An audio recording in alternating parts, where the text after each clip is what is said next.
우리가 잘 알고 있는 것처럼 신명기 말씀은 모세가 이스라엘 백성들과 함께 출애굽한 지 40년이 지난 이제 가나안 땅을 눈앞에 두고 모압 평지에서 지나간 날들을 회고하고 또 가나안 땅에 들어가서 그들이 어떻게 살아가야 할 것인가를 당부하는 권면의 말씀으로 이루어져 있는 책입니다. 모세는 이제 120세의 참으로 고령입니다. 그는 자기 자신의 임종을 예감하고 이스라엘 백성과 그리고 또한 후계자인 여호수아에게 격려와 당부의 말을 전해주고 있는 것을 오늘 우리 31장 말씀 가운데서 볼 수가 있습니다.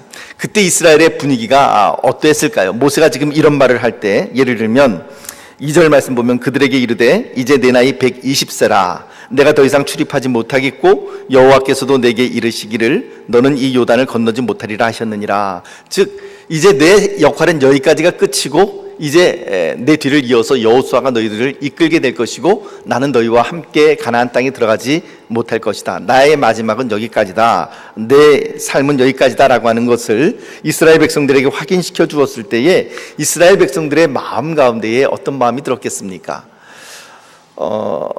사실 40년 동안 모세가 이스라엘 백성들을 인도해 왔습니다.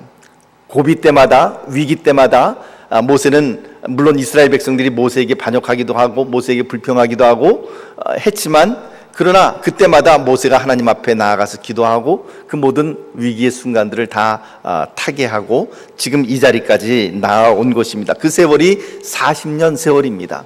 이 40년이라고 하는 세월이 그렇게 짧은 세월이 아닌데 지금 그러니까 이스라엘의 지도자 그러면 모세가 머리에 떠오르고 그리고 모세를 제외하고는 어떤 이스라엘의 지도자가 머릿속에 떠오르지 않는 그런 상황인데 이제 모세가 그들의 곁을 떠나야 되겠다라고 하는 말을 들었을 때에 이스라엘 백성들의 마음 가운데는 두려움과 그리고 또한 불안함, 장래에 대한 불안함 등이 그들의 마음을 지배하고 있었을 것이고 모세의 뒤를 잇는 후계자인 여호수아 역시도 그 마음 가운데에 두려움과 그리고 걱정이 태산 같았을 것이라는 것을 우리가 생각을 해볼 수가 있습니다.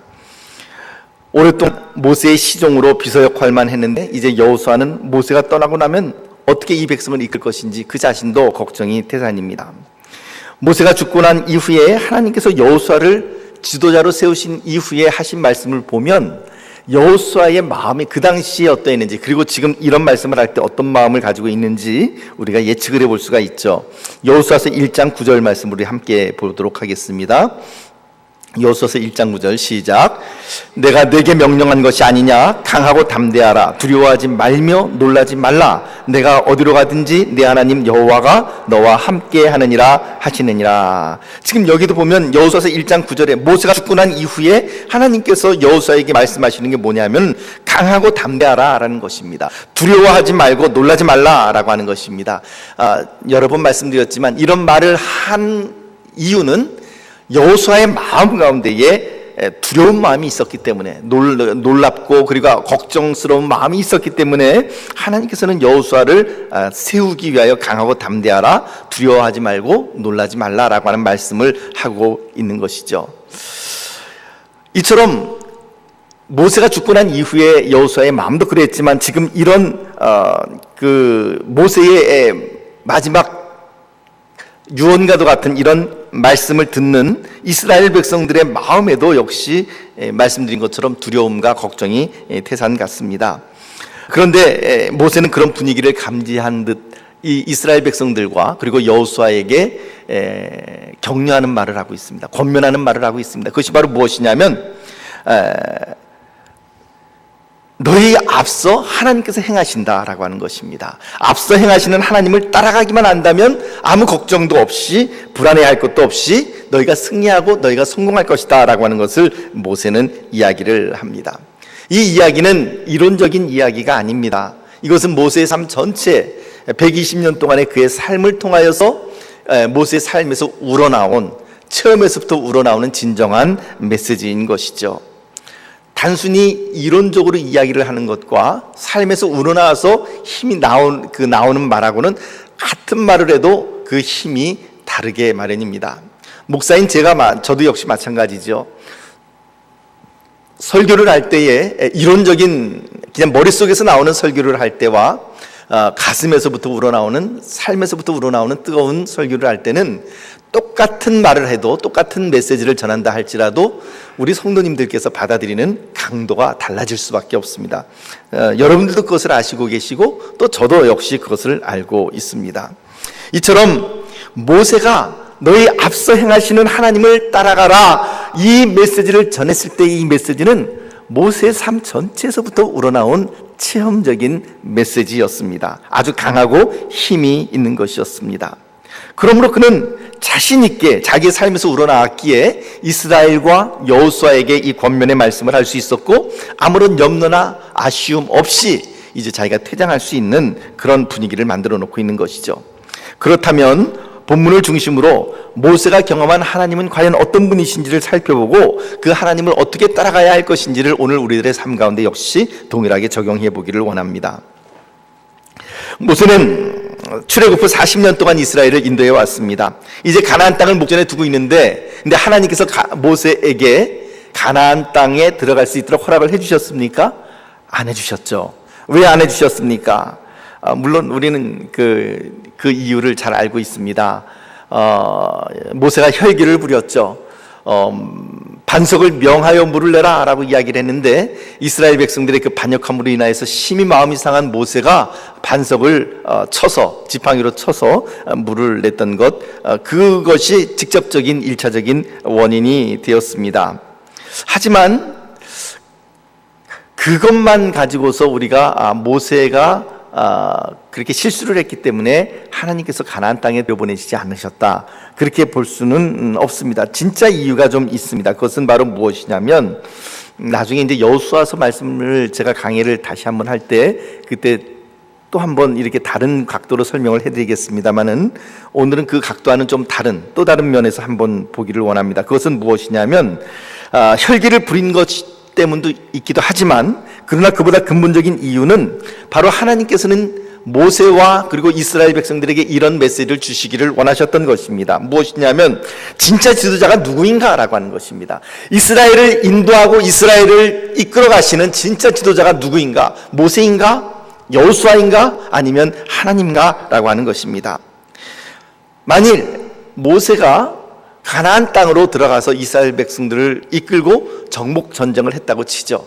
분명히 그럴 수 있었습니다. 왜냐하면 나중에 말씀을 보면 모세가 120세에 죽음을 맞이하지만 죽기까지 그의 눈이 흐려지지 아니하고 그의 기력이 쇠하지 아니하였다라고 하는 기록을 본다면 충분히 체력적으로는 모세가 정복 전쟁을 할 수 있고 이스라엘 백성들을 이끌고 가나안 땅에 들어갈 수도 있었습니다. 하지만 그렇게 들어갔다면 어떤 일이 일어나게 되었을까요? 모세는 지금까지도 이제 40년 동안 지도자 생활을 해왔지만, 그러나 가나안 땅에 들어가서도 그 지도자 생활을 한다면 아마도 이스라엘 백성들에게는 단순한 지도자 이상의 어떤 그런 의미를 갖게 될 것입니다. 왜냐하면 광야 생활을 하면서 여러 가지 온갖 이상한 일들, 그리고 또 때로는 위기의 순간들을 다 겪었지만, 그때마다 모세는 하나님 앞에 나아가서 기도했고 하나님께서 모세의 기도를 듣고 그 모든 문제를 다 해결해 주셨습니다. 그 결과 지금 이 자리까지 올 수 있게 된 것이죠. 그러므로 그 모세가 이스라엘 백성들이 이끌고 가나안 땅으로 들어간다면 아마도 이스라엘 백성들에게는 모세라고 하는 존재는 그냥 단순한 지도자, 인간 지도자 이상의 어떤 그런 의미를 띠게 될 것임에 분명한 그런 것이죠. 그래서 하나님은 모세를 이 가나안 땅에 들여보내는 것을 허락하지는 않으십니다. 그리고는 여호수아로 지도자를 교체합니다.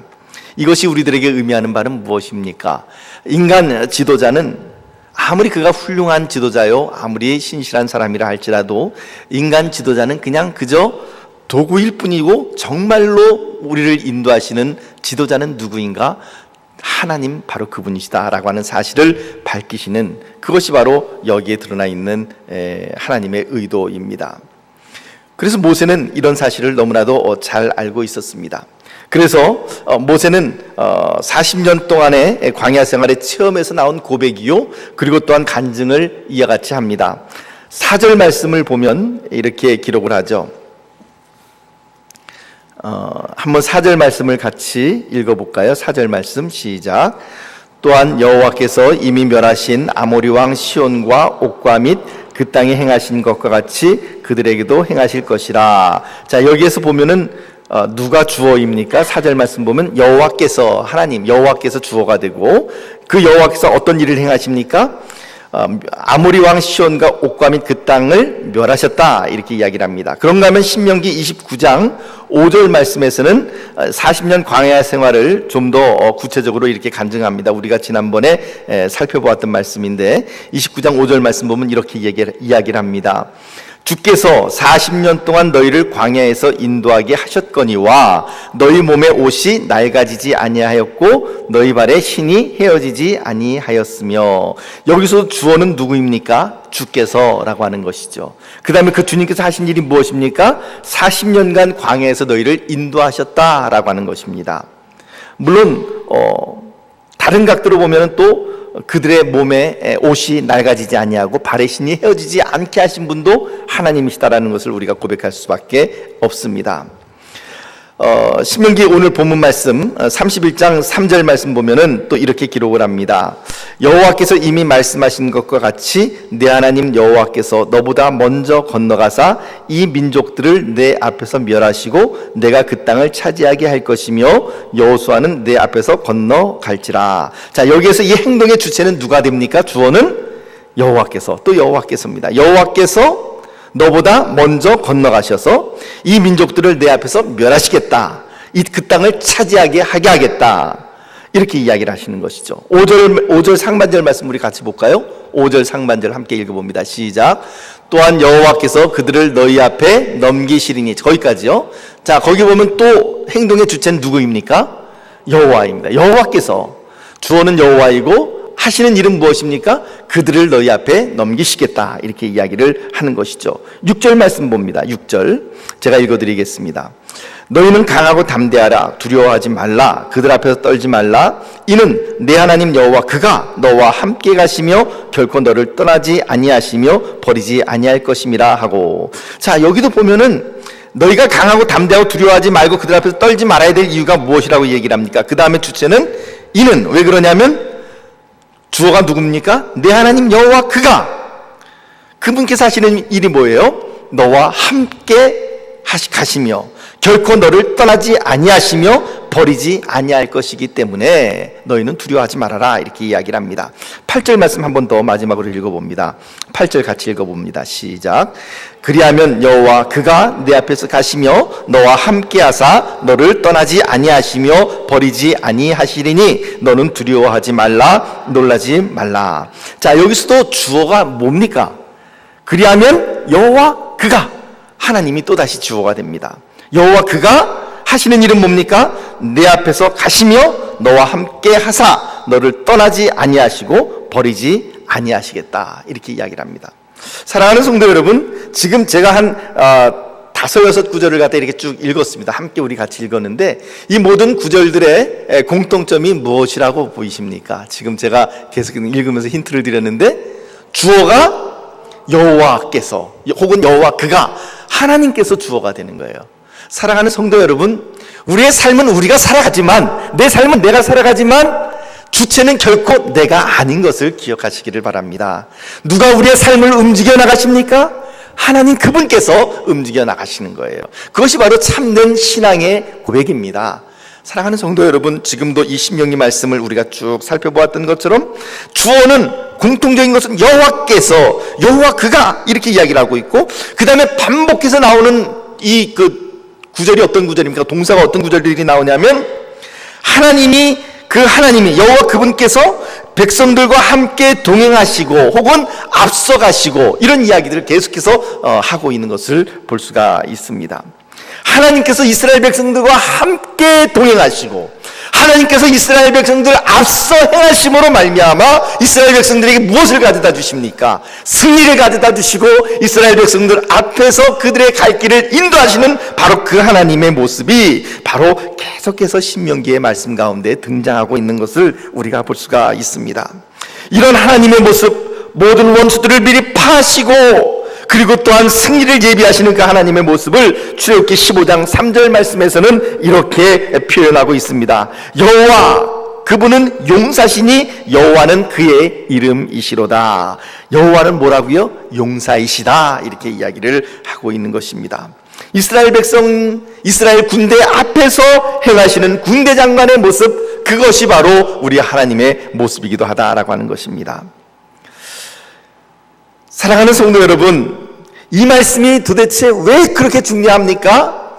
저는 분명히 믿고 확신하기는 이 말씀이, 이 신명기 말씀은 그 당시에 이스라엘 백성들에게만 주어진 것이 아니라 모세와 여호수아에게만 주신 말씀이 아니라 바로 오늘 2016년도에 살아가고 있는 평택제일교회의 여러분들과 저에게도 이 말씀이 그대로 적용되기 때문에 그렇습니다.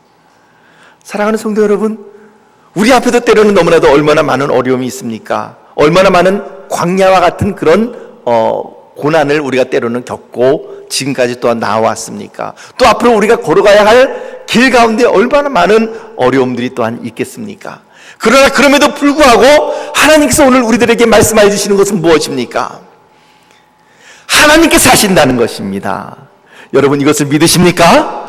오늘 내가 살아가지만 내 인생의 주체는 나라고 생각을 하지만, 그래서 옛날에 그런 노래도 있었죠. 내 인생은 나의 것. 그랬지만 실질적으로는 나를 이끌어 가시는 분은, 내 인생의 주체는 누구이신가? 하나님, 그분이 우리 인생의 주체가 되신다라고 하는 사실을 고백하며 나아가는 것입니다. 이것이 굉장히 중요합니다.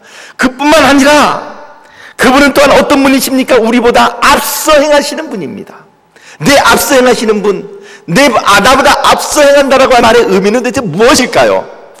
창세기 24장 말씀을 보면 아브라함이 그 아들 이삭의 아내감을 구하기 위해서, 즉 며느리감을 구하기 위해서 본인이 안 내려가고 누구를 보내죠? 늙은 종, 집에서 길리웠던 종, 한때는 자기 유산의 상속자로 생각을 했던 늙은 종이었던 엘리에젤이라고 하는 그 늙은 노종을 메소포타미아로 보냅니다. 파송을 하면서 뭐라고 이야기를 하냐 하면 여러 가지 당부를 하는 가운데 이런 말을 합니다. 24장 7절 말씀 우리 잠깐 볼까요? 함께 읽어보겠습니다. 시작. 하늘의 하나님 여호와께서 나를 내 아버지의 집과 내 고향 땅에서 떠나게 하시고 내게 말씀하시며 내게 맹세하여 이르시기를 이 땅을 내 씨에게 주리라 하셨으니 그가 그 사자를 너보다 앞서 보내실지라. 뭐라고요? 그는 누구십니까? 그는 누구시죠? 하나님이십니다. 여호와 하나님, 그분께서 그분의 사자를 너보다, 너는 누굽니까? 늙은 종 엘리에젤, 너보다 앞서 보내실지라. 계속 읽어볼까요?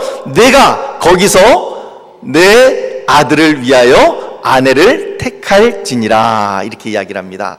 지금 엘리에젤의 입장에서 놓고 보면 얼마나 마음이 무겁겠습니까? 지금 이 여행은 놀러 가는 여행이 아닙니다. 혹은 그냥 단순히 이득을 남기기 위한, 무역을 하기 위한 그런 길도 아닙니다. 이 길은요, 어떻게 보면은 자기가 섬기고 있는 이 주인인 아브라함의 가문에 이 결정된 흥망성쇠를 좌지우지할 수 있는 사람을 들여오는 이삭의, 바로 자기의 젊은 주인인 이삭의 아내를 취해서 데리고 와야만 하는, 선택해야 되는, 그것도 그냥 누구 지정되어 있는 사람이 아니라 자기가 가서 그 골라와야 되는 그런 아주 중차대한 사명을 지고 떠나는 길이니, 그 길이 이 사명을 받은 엘리에젤이라고 하는 이 늙은 노종이 얼마나 마음이 무거웠습니까? 사람 잘못 들이면 한 가문이 풍부박상 나는 것은 아주 금방입니다. 그렇죠. 여러분들께서도 아시죠. 가문에 며느리 하나가 잘 들어오면 흥왕할 수도 있고, 며느리 하나가 잘못 들어오면, 혹은 사위가 잘못 들어오면 그 가문이 망할 수 있습니다. 사람 하나가 들어오고 나간다는 것이 그만큼 굉장히 중요한 일인데, 지금 그 놀라운 일을 하기 위해서 엘리에젤이 지금 파송되어 나가는 겁니다. 그 마음 가운데 얼마나 많은 근심과 그리고 걱정이 있겠습니까? 근심이 태산이죠. 이 일을 내가 정말 할 수 있을까? 혹시라도 내가 며느리감을 잘못 고르면 큰일 나는데, 나 혼자만 잘못되는 것이 아니라 주인 가문 전체가 잘못될 수 있는데, 이런 마음의 걱정이 있었겠죠. 근데 그 마음의 걱정을 안 아브라함이 엘리에젤에게 뭐라 그래요? 하나님께서 뭐라고 말씀하셨냐면 내 고향 아버지와 집과 내 고향집에서 떠나게 하시고 내게 말씀하시기를 이 땅을 너와 내 씨에게 주겠다, 내 아들에게 주겠다라고 말씀하셨는데, 그 하나님께서 그분의 사자를 엘리에젤 너보다 먼저 앞서 보내실 거야. 거기서 내가 내 아들을 위해서 아내를 준비해라.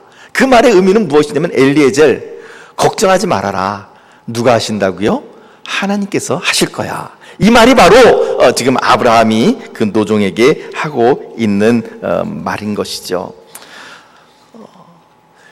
하나님께서 먼저 앞서가시면 무슨 일이 일어나겠습니까? 선발대라는 것이 있습니다.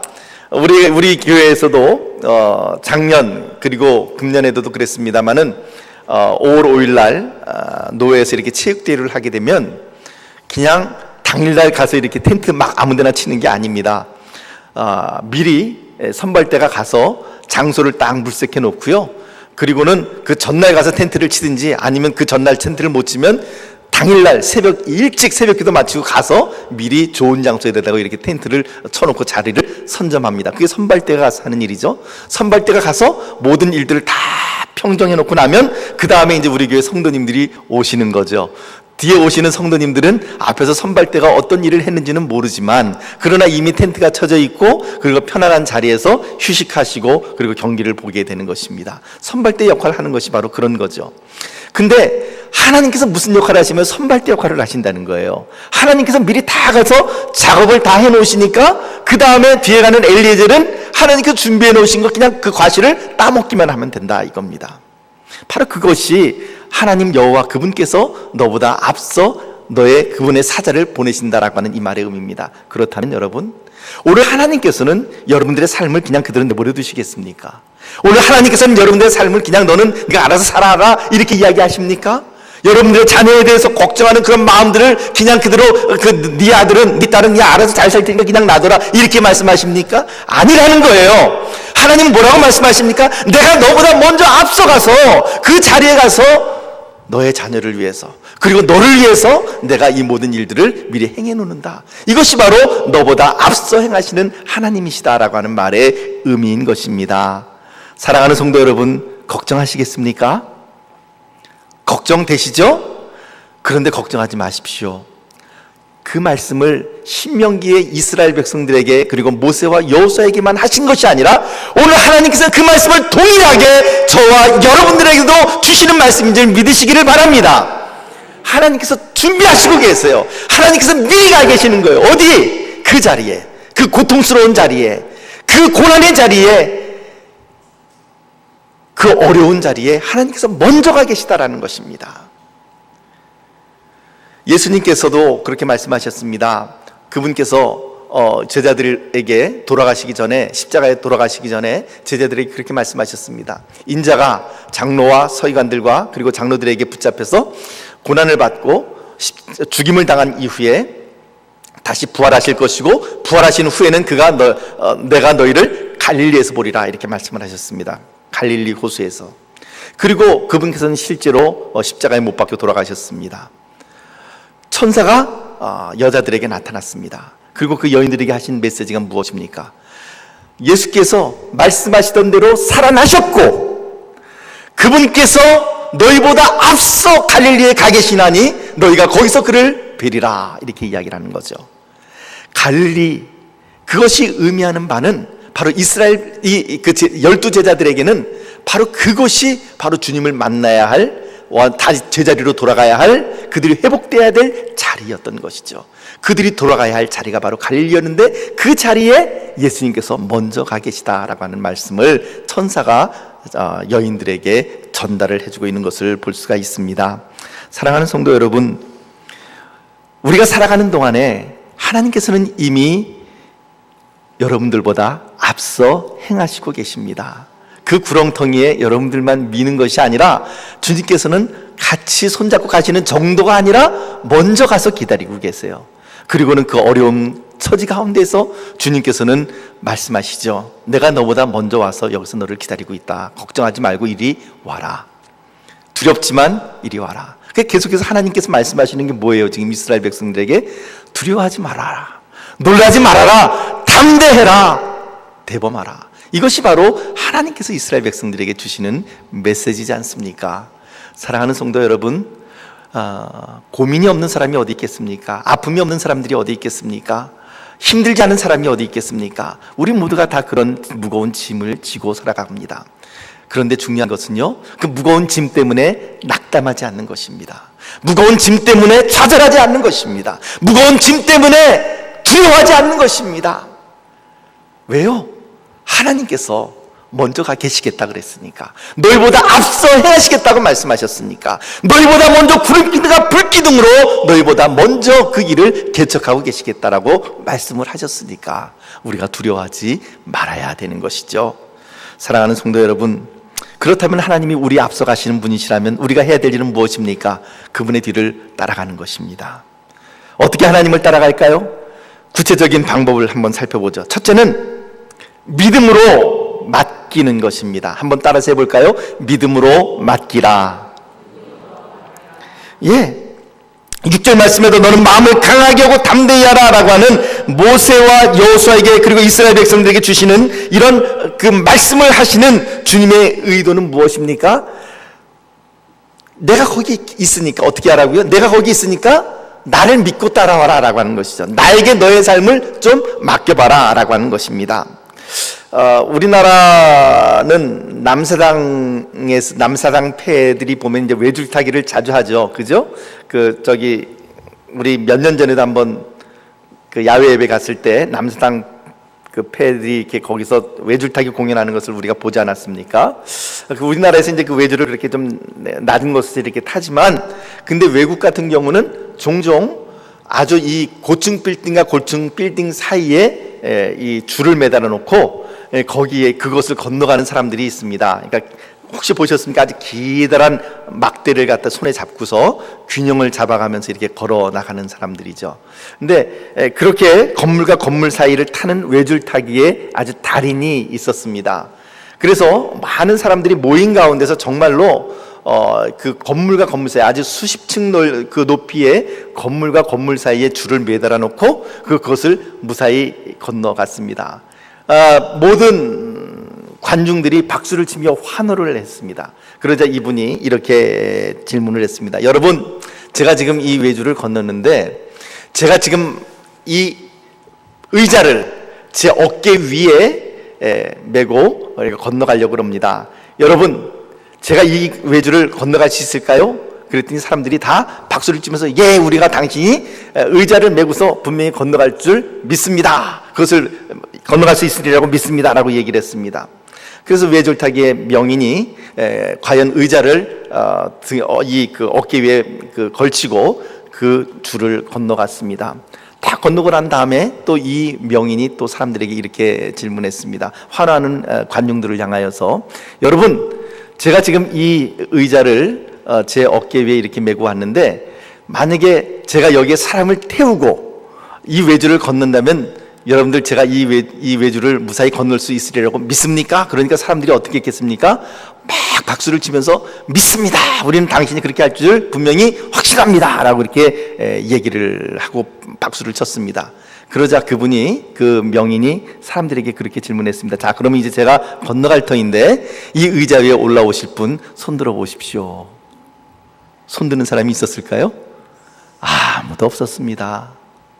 저러다 아마 안 탔을 거예요. 암만 내가 그분을 신뢰한다 그래도 하나밖에 없는 목숨, 뭔 일이 일어날 줄 알고 그 위에 제가 올라타서, 생각만 해도 끔찍하지 않습니까? 고층 빌딩 사이를 외줄을, 그것도 사람 어깨 위에, 의자 위에 타고 건너간다는 게 말이 됩니까? 저도 못할 것 같아요. 근데 역시 다른 사람들도 마찬가지였는지 아무도 이야기를 하지 않았다라고 하는 것이죠. 여러분, 이 사람들이 정말로 그 외줄타기의 명인을 믿은 것입니까? 그 진정으로 믿은 것이 아니죠. 그냥 그저 관람하고 구경하는 것은 좋았습니다. 그때는 박수를 쳤지만 막상 그 사건이 내 사건으로 돼서 내가 그 사람의 어깨 위에, 의자 위에 걸터 앉아서 그것을 건너가야 한다라고 할 때는 그것은 전혀 다른 이야기가 되는 것입니다. 그것을 하고 싶은 마음이 전혀 없는 거죠. 진정한 의미에서의 믿음은 아니라고 하는 것입니다. 여러분, 혹시 우리의 믿음이 그런 믿음은 아닙니까? 우리는 입으로는 얼마든지 주님을 믿습니다. 나보다 앞서 나가시는 하나님을 내가 믿습니다 라고 고백을 하고, 또 하나님 나의 삶을 인도하실 줄 믿습니다, 정도가 아니라 믿습니다, 이렇게 그냥 강하게 얘기를 하는데, 근데 실질적으로 내 삶을 던져야 할 그런 타이밍에 와서는 주님 앞에 내 삶을 결코 던지지를 못합니다. 왜요? 까딱 잘못하면 죽겠는데, 이런 생각이 드는 거죠. 두려운 것이죠. 사랑하는 성도 여러분, 믿음으로 맡긴다는 것이 그렇게 쉬운 일은 아닙니다. 그러나 그것을 할 수 있는 것이 참된 믿음입니다. 오늘까지 하나님께서는 우리를 인도해 주셨습니다. 저 몇 번이나 제가 이런 얘기를 했습니다. 믿음은 롤러코스터 타는 거랑 똑같다 그러지 않았습니까? 이 롤러코스터 타는 사람들이 있죠. 어떤 사람들은 이것을 타는 것을 너무 무서워하는 사람이 있습니다. 심지어는 그것 타고서 기절하는 사람도 있습니다. 제 아내가 그랬습니다. 저도 역시 그런 건 못하고요. 그거는 돈 내고 하라 그래도 나 싫습니다. 근데 그래도 그거 타는 사람들 굉장히 즐거워하는 사람들이 있거든요. 근데 그런 사람들이 다 그 롤러코스터를 타는 이유는 무엇입니까? 롤러코스터에 있는 이 안전 장치들을 믿기 때문에, 야, 이거 타더라도 찌릿찌릿하기만 하지 실질적으로 튕겨나가거나 죽지 않는다라고 하는 믿음이 있기 때문에 그걸 타는 것 아닙니까? 사랑하는 성도 여러분, 우리가 주님을 믿을 때는 그와 같이 우리의 몸을 맡겨야 되고, 우리의 미래를 맡겨야 되고, 우리의 심령을 맡기고 타야 되는 거예요. 그분과 함께 롤러코스터를 타는 것, 그것이 바로 믿음으로 맡기는 것입니다.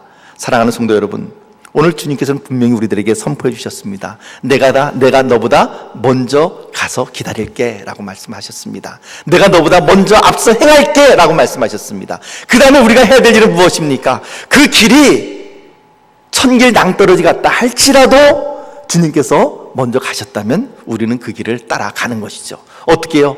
롤러코스터 타는 기분으로 주님께 맡기고 나아가는 것입니다. 믿음으로 맡기는 것, 이것이 첫 번째 중요한 것입니다. 두 번째는 무엇입니까? 두 번째는 말씀대로 순종하는 것입니다. 한번 따라해 볼까요? 말씀대로 순종합시다. 신명기 30장 15절에서 16절 말씀 우리 같이 한번 읽어보도록 하겠습니다. 신명기 30장 15절에서 16절 시작. 보라, 내가 오늘